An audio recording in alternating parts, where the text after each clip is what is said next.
Hello दोस्तों, आप देख रहे हैं नितेश भोजपुरी न्यूज़। आप लोगों को बता दें कि अभी का डेट में सबसे ज़्यादा अगर किसी का गाना बज रहा है तो वो है टुनटुन लाल। बहुत लोग इसे बोले कि इनका मार्केट नहीं चलेगा, ये जातियाता सॉन्ग गाते हैं, लेकिन अभी का डेट में इनका जिस तरह से मार्केट पकड़ा है भोजपुरी इंडस्ट्री में, शायद किसी स्टार का इस तरह से मार्केट पकड़ा होता ना कभी पकड़ेगा। इन हमको तो लग रहा है कि अब एक तरफा ये बजेंगे हमेशा।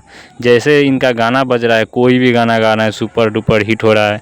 जैसे में अभी किसी का बोल बम गाना आया नहीं, इनका आ गया सुपर डुपर हिट हो गया इंस्टाग्राम पे, जहाँ देखो तहाँ ट्रेंडिंग में चल रहा है। इनके जितने विरोधी थे वो कह रहे थे इनका मार्केट चलेगा नहीं, लेकिन अभी विरोधी को लग रहा है कि सांप सूंघ गया है, कोई सामने नहीं आ रहा है, ना कोई टक्कर दे पा रहा है, क्योंकि ये बंदा इतना मेहनत करता है, अपने आप को इतना ऊपर ले जाने की कोशिश करता है कि शायद कोई स्टार इतना स्ट्रगल करके ना ऊपर जा पाएगा। बहुत मेहनत करता है, रोज़ इनका गाना कम से कम 4-5 गाना आता रहता है। नाम है टुनटुन लाल यादव, इनका तो नाम हमेशा हर जगह छाया रहता है। प्लीज़ आपका क्या राय है, एक छोटा सा कमेंट करके बताएं।